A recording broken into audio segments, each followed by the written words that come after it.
Welcome. Today's gospel reading contains this very familiar saying of Jesus: Ask and it will be given to you. Seek and you will find. Knock and the door will be opened to you.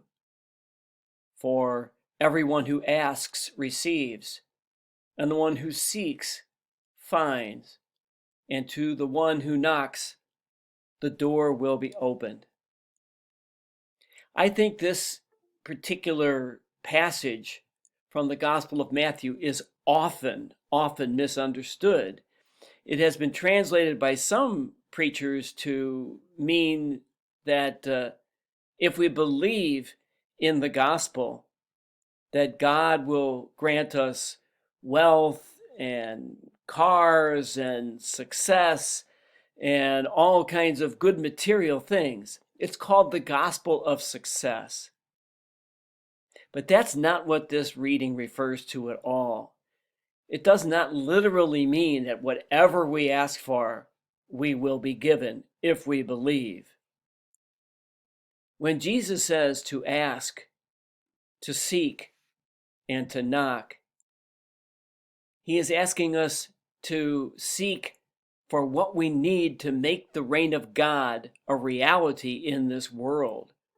That's what we need to ask and seek and knock for. We should ask for greater wisdom to do the right thing. We should ask for greater mercy and forgiveness and compassion in order to create unity in the world. We should ask for the strength to love. In other words, we should tap into all those gifts that God has given to us and in which we are created in God's image. And so when we ask for those gifts that God has given us, they will be given to us. When we seek them, we will find them. And when we knock, the door of our best and truest selves will be open to us.